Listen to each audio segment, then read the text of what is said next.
Now let's return to the Verbal Advantage vocabulary for the next 10 keywords in Level 4. Word 31. Acquiesce. A-C-Q-U-I-E-S-C-E. To agree without protest. Accept without argument or resistance. Give in quietly. Synonyms of acquiesce include consent, comply, submit, assent, and accede. A-C-C-E-D-E. The corresponding noun is acquiescence. A-C-Q-U-I-E-S-C-E-N-C-E. Acquiescence means the act of acquiescing, passive agreement, quiet acceptance. The verbs assent, accede, and acquiesce all mean to agree in slightly different ways. Assent implies agreement reached after careful consideration or deliberation. The president of the company predicted that the stockholders would assent to the proposed merger. Accede implies agreement in which one person or party gives in to persuasion or yields under pressure. Management is not likely to accede to the union's demands. Acquiesce implies agreement offered in spite of tacit reservations. The person who acquiesces often is unwilling to agree but lacks the will or energy to resist. Despite her doubts about the plan, Lucy acquiesced. Bob wasn't happy with the salary that mercenary media had offered him, but he knew he would either have to acquiesce or take an even lower-paying job. Acquiesce is sometimes followed by the preposition in. One member of the jury remained obstinate and would not acquiesce in the verdict. The chief executive officer acquiesced in the board of directors' decision. Word 32. Pontificate. P-O-N-T-I-F-I-C-A-T-E.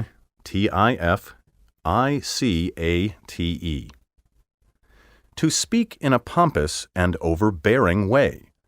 Make pretentious or categorical statements. Express one's opinion as though it were an official, authoritative decree. The Roman Catholic Pope is also known by two other names, the Bishop of Rome and the Pontiff, P-O-N-T-I-F-F. The word pontiff comes from the Latin Pontifex Maximus, the High Priest of Rome.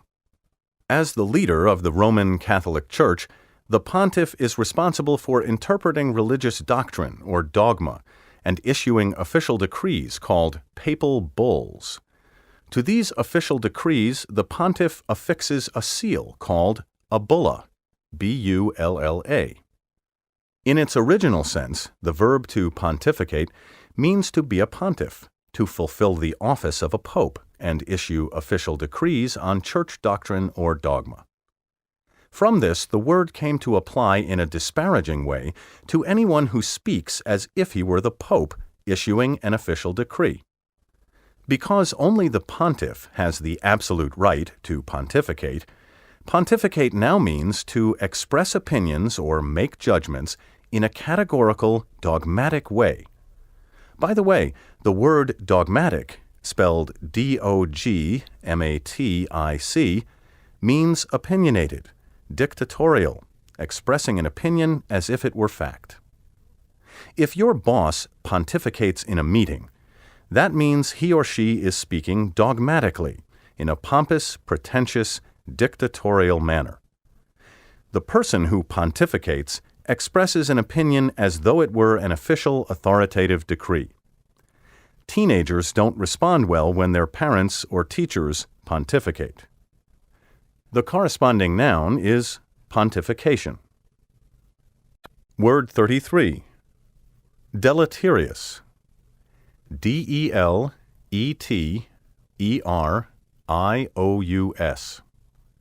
Harmful, destructive, injurious, detrimental, especially harmful to health or well-being. Synonyms of deleterious include ruinous, noxious, pernicious, and malignant. Antonyms include healthful, advantageous, wholesome, and salutary. Salutary. Deleterious comes from a Greek word meaning destructive and may be applied to something that has a detrimental effect upon a person's health or well-being, or to anything harmful or destructive. Smoking is deleterious, harmful to health. A divorce may be deleterious to children, injurious to their psychological well-being. An impetuous statement may have deleterious consequences. For example, you may daydream about stomping into your boss's office and giving the old pontificating windbag a piece of your verbally advantaged mind, but doing that probably would be deleterious to your career. Word 34. Ambivalent. Ambivalent. Uncertain, indecisive, having conflicting feelings or desires. Simultaneously drawn in opposite directions, attracted to and repulsed by something at the same time. The corresponding noun is ambivalence, a state of uncertainty or indecisiveness.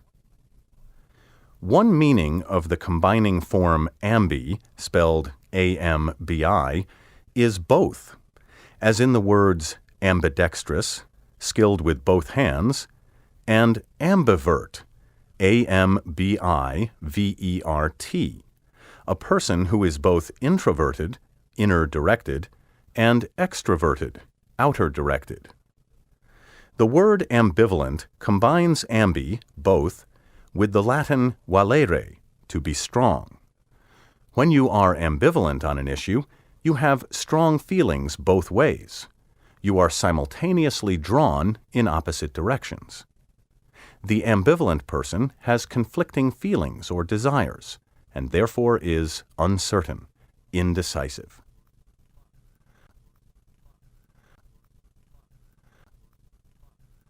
Word 35. Pensive. Pensive. Thoughtful, absorbed in thought, especially in a deep, dreamy, or melancholy way. Synonyms of pensive include reflective, meditative, wistful, and contemplative. Pensive comes through an Old French verb meaning to think, from the Latin pensare, to ponder, consider, weigh in the mind. When you are pensive, you are thinking deeply about something, pondering it, weighing it in your mind. The words pensive, contemplative, and wistful all mean thoughtful, but in different ways. Wistful, which is related to the word wishful, suggests thoughtfulness marked by a strong and often sad longing or desire. When two lovers are apart, they are often wistful. Contemplative, the adjective corresponding to the noun, contemplation, suggests profound reflection usually directed toward achieving deeper understanding or enlightenment. Philosophers and prophets are contemplative. Pensive suggests a deep, dreamy, and often melancholy thoughtfulness. A pensive mood is characterized by dreamy seriousness. When you grow pensive, you become lost in thought and probably have a slightly sad, faraway look in your eyes. The corresponding noun is pensiveness. The most salient characteristic in the poetic temperament is pensiveness. Word 36. Impromptu. Impromptu. Made up or done on the spur of the moment, uttered or performed without preparation, improvised for the occasion. Synonyms of impromptu include offhand, spontaneous, and extemporaneous. Impromptu comes from a Latin phrase meaning in readiness, at hand. By derivation, something impromptu lies close at hand, ready to use when the occasion arises. In modern usage, impromptu may apply either to spontaneous expression or activity. An impromptu response is an offhand or off-the-cuff response. An impromptu performance is improvised for the occasion. An impromptu party is thrown on the spur of the moment. Here's an image you can associate with the word impromptu that may help you remember what it means. Imagine yourself at a dinner party or wedding reception, chatting amiably with the people around you, when suddenly everyone in the room turns toward you and starts chanting, "Speech, speech." Although you are unprepared, you rise to the occasion and deliver a few urbane remarks. When your audience laughs at the right moment and applauds at the end, you are delighted. Your speech not only was impromptu, it was a triumph. Word 37. Conjecture.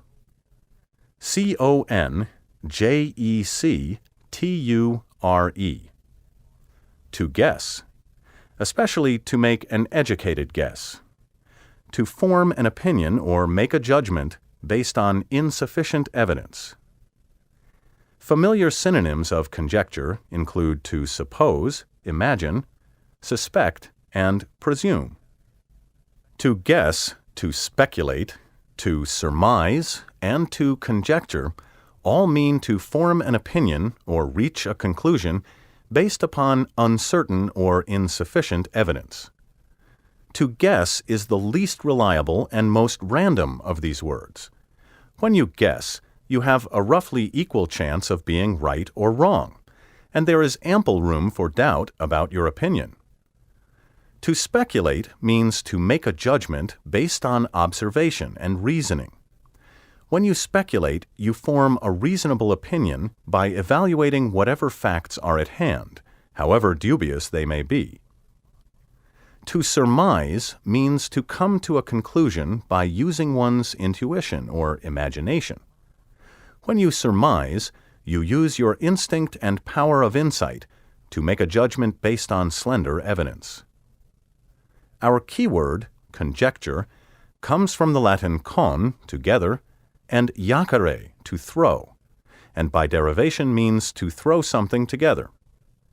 In modern usage, to conjecture means to take whatever evidence is available and quickly construct an opinion based on one's knowledge and experience. In short, to make an educated guess. The corresponding noun, a conjecture, means an educated guess, an assumption or conclusion based on insufficient evidence. Word 38. Surreptitious. S-U-R-R-E-P-T-I-T-I-O-U-S. Stealthy. Characterized by secrecy and caution. Done, made, obtained, or enjoyed in a secret and often sly or shifty manner, so as to avoid notice. Synonyms of surreptitious include crafty, furtive, covert, underhand, and clandestine, word 6 of Level 2.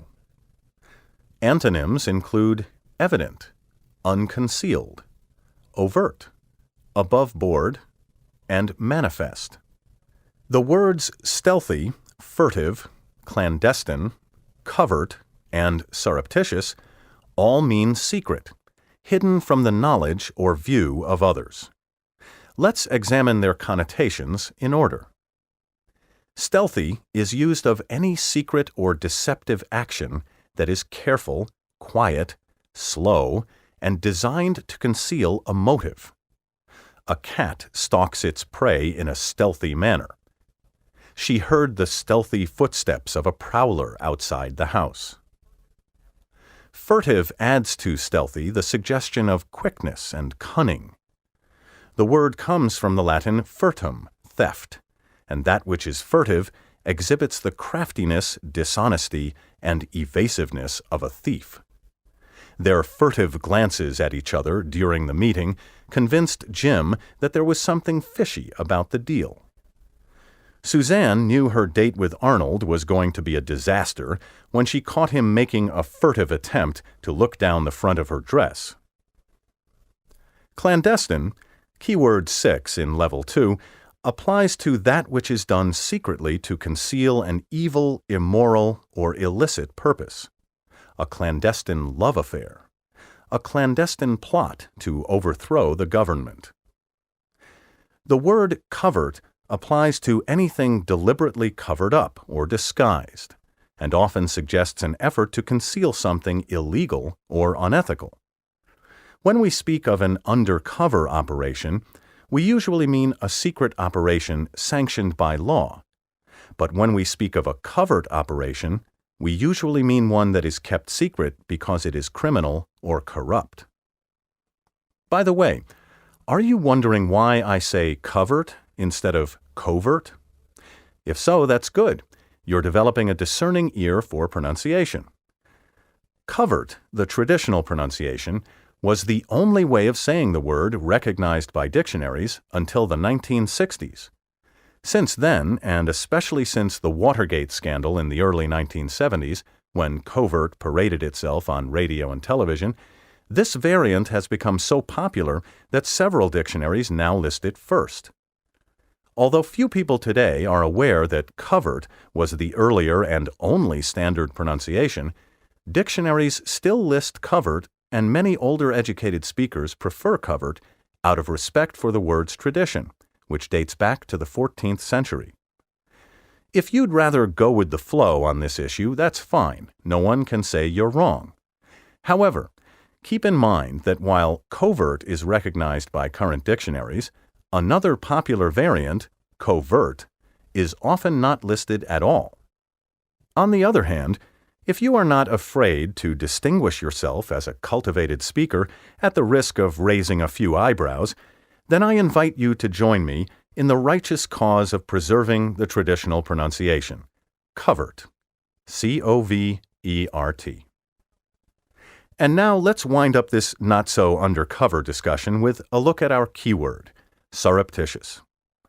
It comes from a Latin word meaning stolen, kidnapped, and ultimately from the Latin verb surrepere, to snatch, pilfer, take away or withdraw secretly. By derivation, surreptitious means snatched while no one is looking.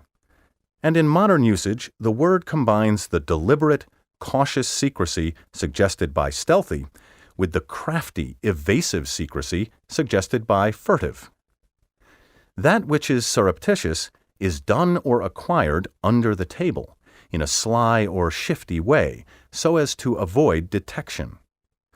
For years, Paul was so surreptitious about his drinking that no one at work knew he had a problem. The general decided to launch a surreptitious attack under cover of darkness. Larry was afraid the IRS would find out about his surreptitious real estate deals.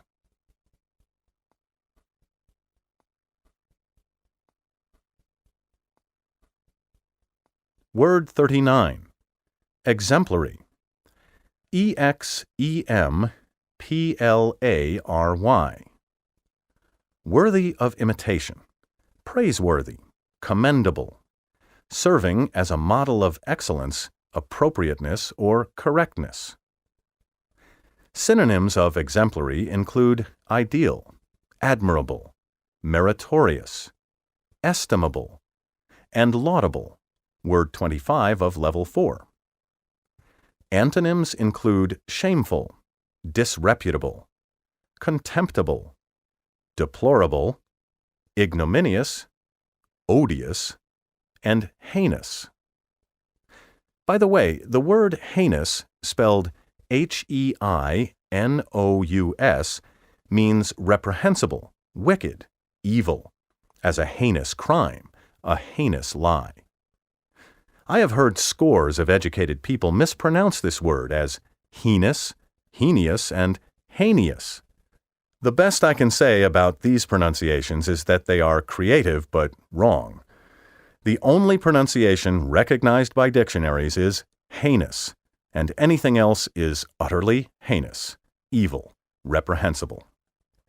Now back to our more pleasant keyword, exemplary, which comes from the same Latin source as the word example. By derivation, something exemplary sets an example, and is therefore worthy of imitation.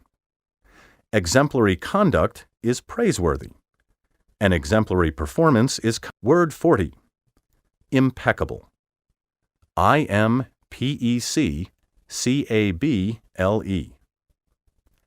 Perfect, faultless, flawless, free from faults or imperfections. Also, unable to do wrong, incapable of sin. Equally challenging synonyms of impeccable include unimpeachable and irreproachable.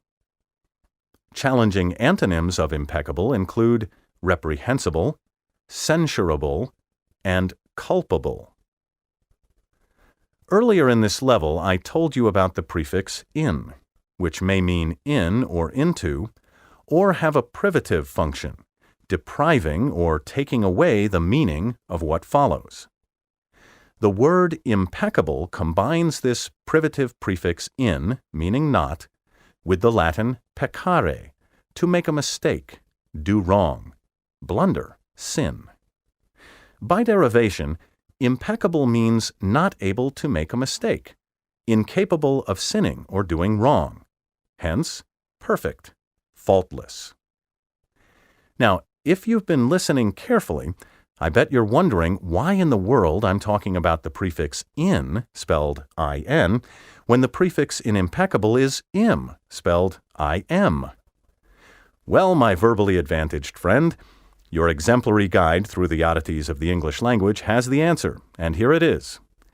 When the prefix in is attached to a word beginning with the letter B, as in boy, P, as in pie, or M, as in mud, the N changes to an M.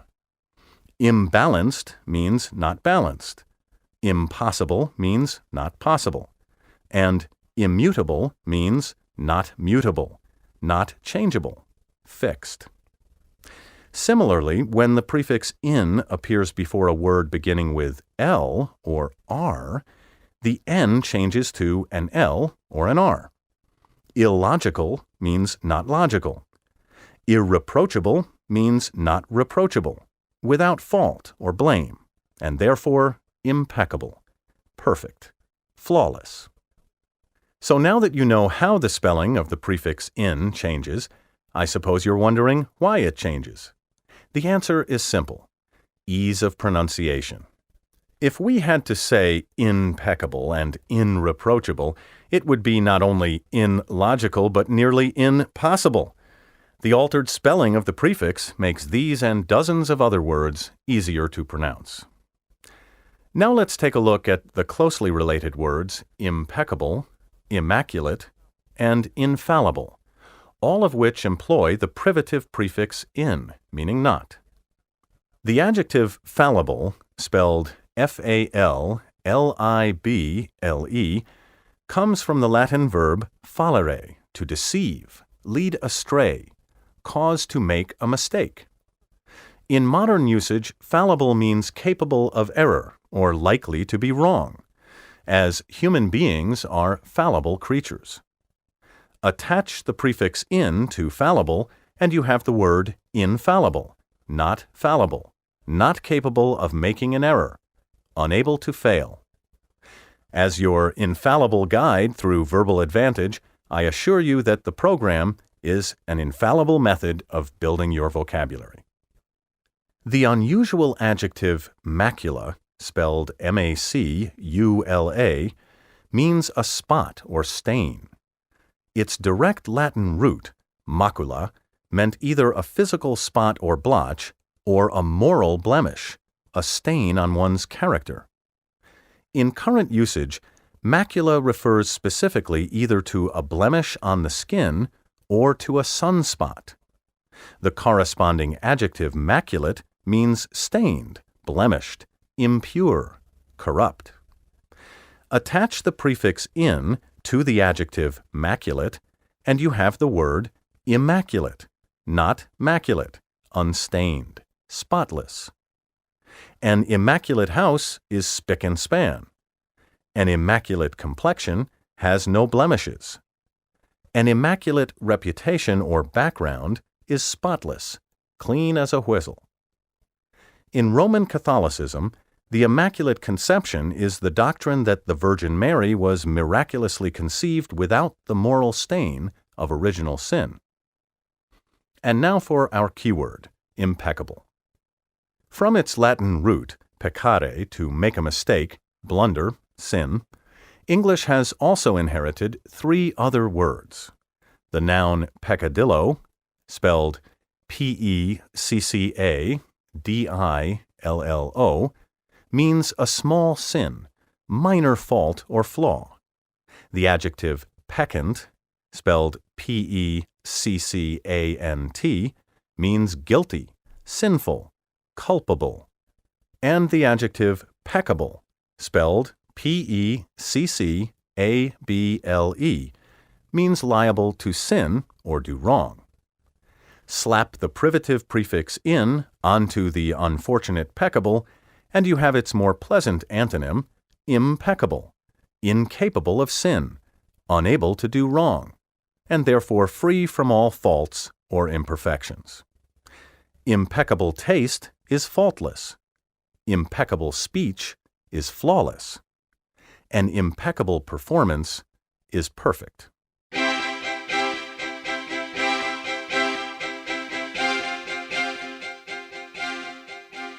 Let's review the 10 key words you've just learned by playing one of these definitions doesn't fit the word. I will say a word followed by 3 apparent synonyms, but only 2 of those 3 words or phrases will be true synonyms. One will be unrelated in meaning. You have to decide which one of the 3 ostensible synonyms doesn't fit the word. Ready? Here we go. To acquiesce means to agree, make do, give in. Make do doesn't fit. To acquiesce means to agree without protest, accept without argument or resistance, give in quietly. To pontificate means to speak pompously, speak powerfully, speak pretentiously. Speak powerfully doesn't fit. Powerful speech is either strong, clear, and persuasive, or simply loud. To pontificate means to speak in a pompous and overbearing way, make pretentious or categorical statements, express one's opinion as though it were an official decree. Deleterious means unnecessary, injurious, detrimental. Unnecessary doesn't fit. Deleterious means harmful, destructive, injurious, detrimental, especially harmful to health or well-being. Ambivalent means uncertain, indecisive, inconsistent. Inconsistent doesn't fit. Ambivalent means uncertain, indecisive, having conflicting feelings or desires, simultaneously drawn in opposite directions. Pensive means concerned, thoughtful, reflective. Concerned doesn't fit.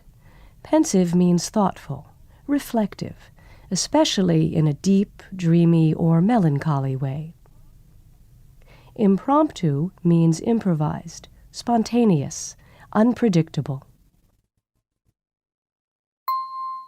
Unpredictable doesn't fit. Impromptu means made up or done on the spur of the moment, improvised for the occasion, spontaneous.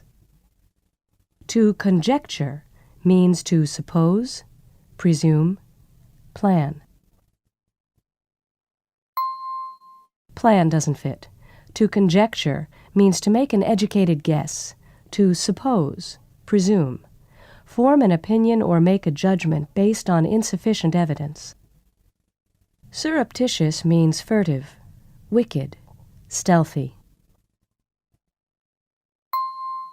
Wicked doesn't fit. Surreptitious means stealthy, furtive, Shifty, sly, characterized by secrecy and caution. Exemplary means salient, commendable, meritorious.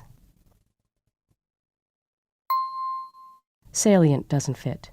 Salient means conspicuous, prominent, sticking out. Exemplary means worthy of imitation, hence praiseworthy, commendable, meritorious. Impeccable means perfect, fantastic, flawless. Fantastic doesn't fit. Fantastic means like a fantasy, and therefore strange, extravagant, or wonderful.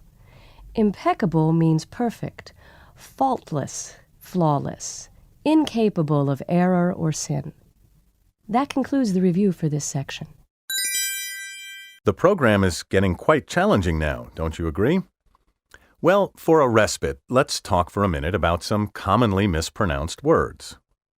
You just heard one of them, respite, spelled R-E-S-P-I-T-E. Respite is often mispronounced respite. A respite is an interval of rest or relief, a lull, hiatus, as a vacation is a respite from work. Take care to stress this word on the first syllable, respite. Throughout the Verbal Advantage program, have you noticed how I've been pronouncing the word program? Many speakers today slur the gram and say program. Current dictionaries now countenance this slurred pronunciation, so I can't say categorically that it's wrong, but I can state my dogmatic opinion. Program is illogical and sloppy. The vast majority of speakers don't slur the gram in telegram, anagram, cryptogram, monogram, kilogram, milligram, and diagram, so it only makes sense to be consistent and preserve the gram in program. One of the most common speaking errors is misplacing the accent or stress in a word. Misplaced accents are rife among educated speakers today. Just for fun, try this little test. Do you say influence or influence? Affluent or affluent? Superfluous or superfluous? Preferable or preferable? Comparable or comparable? Formidable or formidable? Integral or integral? Hospitable or hospitable? Applicable or applicable? And last but not least, do you say exquisite or exquisite? In every case, my first pronunciation of each word was the proper one. If you check these words in a dictionary, you will find some of the second pronunciations listed, simply because so many speakers now misplace the accent in these words that dictionary editors feel compelled to record the practice. However, take it from me. Influence, exquisite, preferable, and all the rest are either trendy or flat out wrong. The traditional and preferred pronunciations are influence, affluent, superfluous, preferable, comparable, formidable, integral, hospitable, applicable, and exquisite. Now, let me ask you this. When you make a mistake, do you err or do you err? Properly, the verb to err, spelled E-R-R, should rhyme with sir, not with hair. Dictionaries have recorded pronunciation for about 200 years. The variant air did not appear in a dictionary until the 1960s. Since then, it has become the dominant pronunciation. Although some commentators argue in favor of err on the grounds that it links the verb phonically with the noun error, many cultivated speakers and current authorities still prefer err, and I stand firmly with them. Now it's up to you to decide. Do you prefer to err or err? If you're clever and you prefer to be right, then answer me this. When management and labor try to hammer out a contract, would you say they are engaged in negotiations or in negotiations? When people have strong opposing views on an issue, would you describe the issue as controversial or controversial? If you would have said negotiations and controversial, ask yourself this. Have you always pronounced these words like that, or did you unconsciously change your pronunciation at some point because you heard so many friends, coworkers, and broadcasters pronouncing them that way? Negotiate and controversial are vogue pronunciations, by which I mean they are trendy and pseudo-sophisticated. To borrow a phrase from the great authority on language, H.W. Fowler, they owe their vogue or popularity to the joy of showing that one has acquired them. Controversial entered the limelight, or perhaps I should say slimelight, in the 1970s. Negotiate has been slithering around only since the mid-1980s. Why have so many people suddenly decided to say negotiate and controversial? Beats me. All I know is that there is no good reason to follow the herd and adopt these affected pronunciations. Saying controversial and negotiate is like saying special for special, or substantial for substantial. Stick with controversial and negotiate, which have served us for generations, and no one will ever stick it to you. And that goes for the word species, too. The alternative pronunciation, species, now used by many educated speakers, has been heard for about 50 years. The traditional pronunciation, species, has been around since the word came into the language in the 14th century. Nevertheless, because of its popularity today among the over-refined, species is now recognized by current dictionaries. Not one, however, lists it first. That makes my heart glad, for to my ear this sibilant species sounds socially ambitious and intellectually superficial. In my opinion, species is just too precious for words. As you can see, when it comes to pronunciation, I am a creature of an altogether different species. I have my own program. I don't think all pronunciations are comparable. I believe some are preferable to others. When I hear someone it hurts my exquisitely sensitive ears. I have formidable opinions. I am not often willing to negotiate, and I am certainly not afraid of being controversial. All that may not make me popular or affluent, but at least I've done my homework and I know what I'm talking about. If you choose to follow my advice on pronunciation, no one can rightfully accuse you of slovenly speech. And if someone ever does have the audacity to criticize any pronunciation you learn from me, just smile and advise that poor, verbally disadvantaged person to call 1-800-765-5511 and order this program. But that's enough pontification about pronunciation. Now let's take a look at some commonly confused words. First, consider the verbs to imply and to infer, which hordes of well-educated people have a murderous time distinguishing. To imply is to suggest, hint, indicate indirectly. A person may say one thing and imply another, or someone may think you are implying something when you are not. For example, if you ask a coworker out for lunch, the person may think you are implying, hinting, that you want to get intimate when all you want is some company, so you don't have to stare at the wall while you chew. To infer means to deduce, conclude, draw a conclusion. You can infer, draw a logical conclusion, from evidence or known facts. You can also infer something from what someone implies. For example, if a client says he needs to think about an offer you have just made, he might be implying that he is unhappy with it, and you might infer that he may go to someone else. As Theodore Bernstein puts it, the implier is the pitcher, the inferer is the catcher. Someone who implies throws out a hint, a suggestion. Someone who infers catches that suggestion and makes a conclusion, deduction. Now let's differentiate between the words disinterested and uninterested. No one ever has a problem with uninterested. It simply means not interested. The trouble starts when people use disinterested to mean the same thing as uninterested.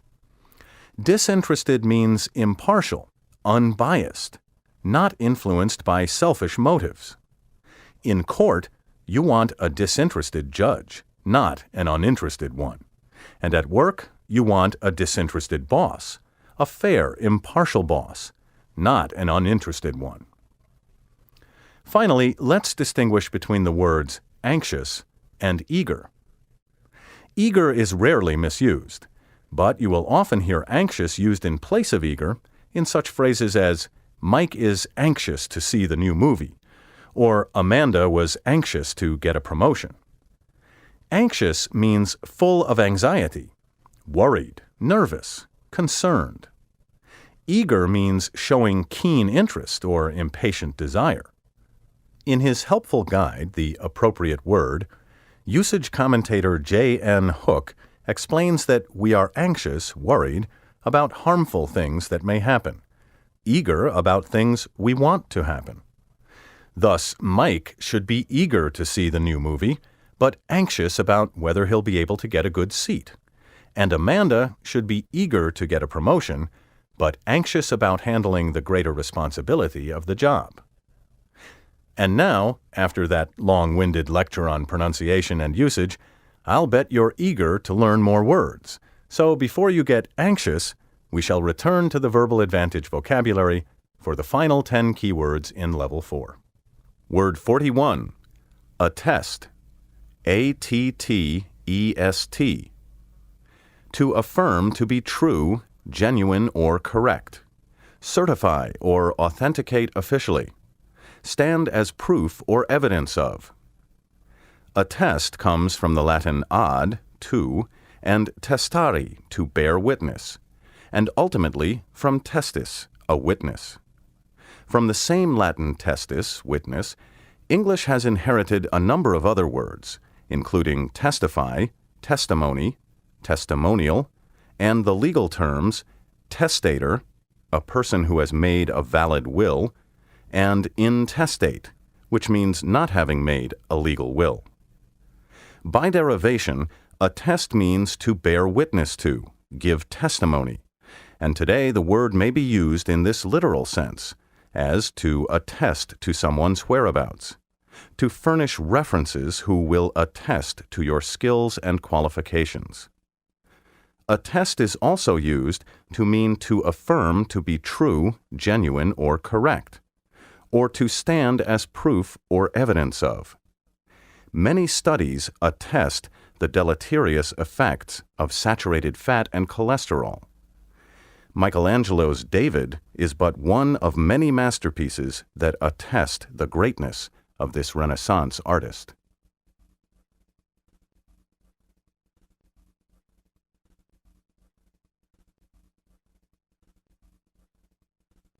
Word 42. Copious. C-O-P-I-O-U-S. Abundant, plentiful, large in amount or number. Synonyms of copious include ample, bountiful, and profuse. Antonyms of copious include scanty, meager, sparse, and paltry, P-A-L-T-R-Y. Copious comes from the Latin copia, abundance, plenty, and means literally abundant, plentiful.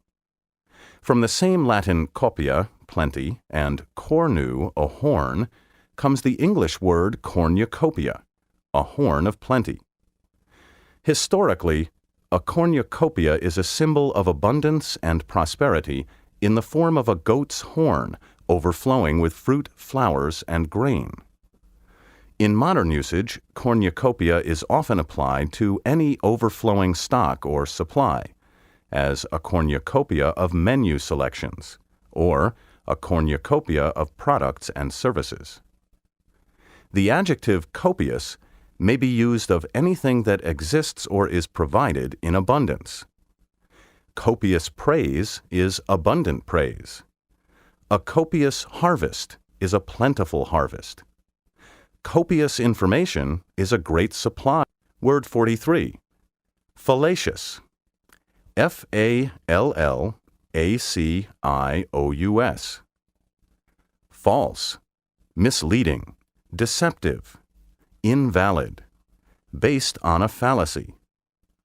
Synonyms of fallacious include erroneous, spurious, untenable, illusory, and sophistical. The noun fallacy, spelled F-A-L-L-A-C-Y, means a false or misleading idea, statement, or argument. Fallacy and sophistry, word 20 of level 4, are close in meaning. A fallacy is a misleading or deceptive argument that violates the laws of reasoning. Sophistry refers to reasoning that deliberately uses fallacies, misleading arguments, to confuse or deceive. Both fallacy and the adjective fallacious come from the Latin fallere, to deceive, lead astray. That which is fallacious is based on a fallacy, and is therefore misleading, deceptive, false. To the skeptical person, all statements, assumptions, and notions are fallacious until clearly proved otherwise.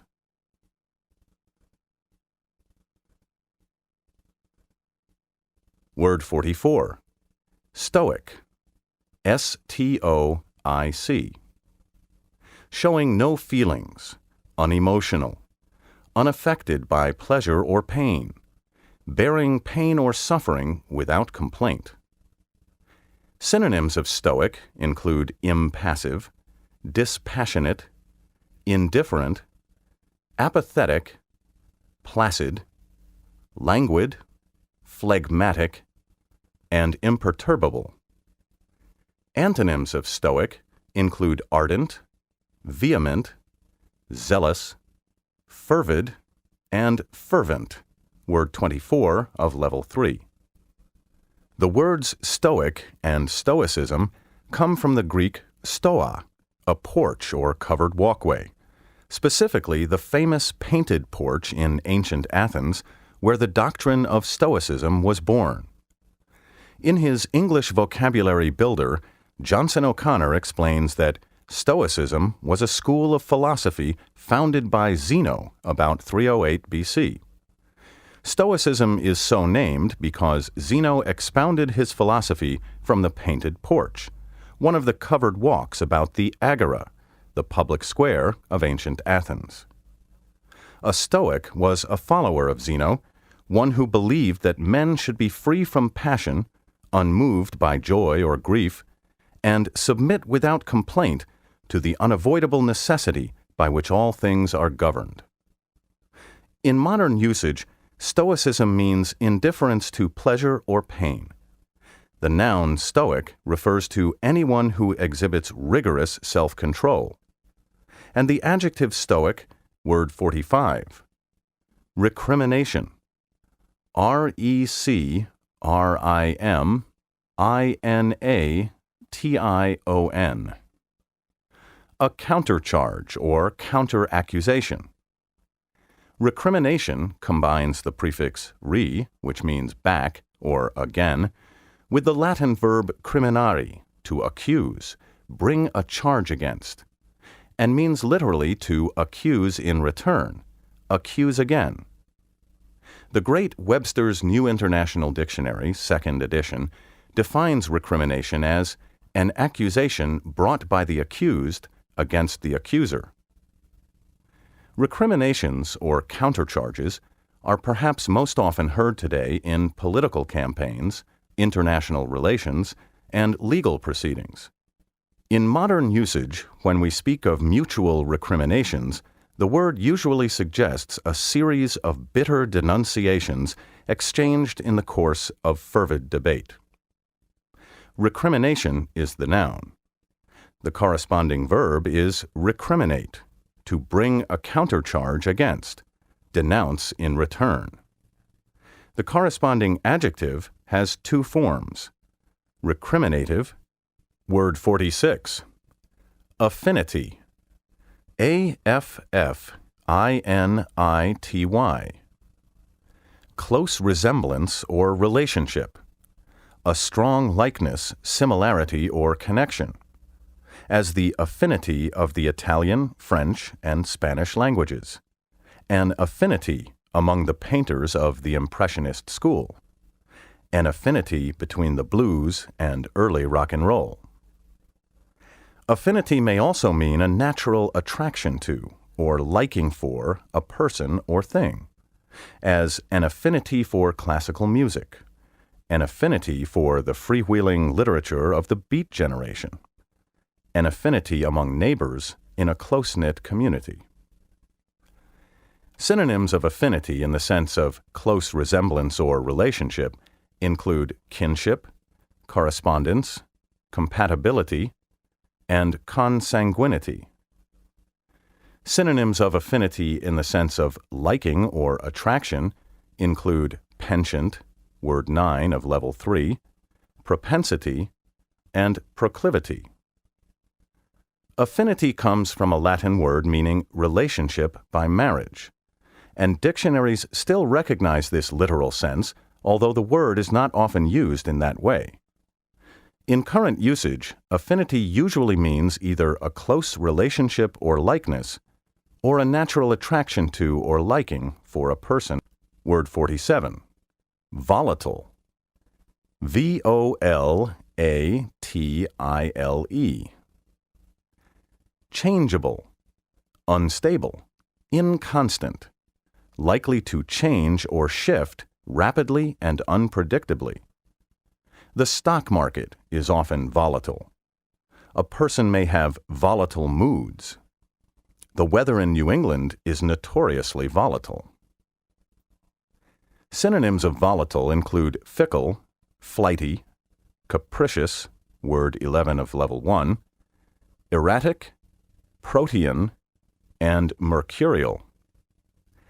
Antonyms include stable, fixed, steadfast, invariable, immutable, and quiescent, word 22 of level 3. Volatile, which entered English in the early 1600s, has a volatile history, full of many shifts and changes in meaning. The word comes from the Latin volare, to fly, and its original meaning was flying, or having the power to fly. Today, volatile is rarely used in this sense, and instead we have the word volant, spelled volant, which came into the language shortly before volatile from the same Latin volare, to fly. Volant means flying, able to fly, or quick, nimble, agile. The fickle, unpredictable volatile then came to mean evaporating quickly, easily vaporized, as a volatile oil or liquid. In the science of chemistry, it is still used in this way, and today it would be unusual, but not outlandish, for an essayist to write about the volatile morning dew, or for a weathercaster to speak of volatile fog or clouds, or for a TV chef to discuss the volatile nature of wine used in cooking.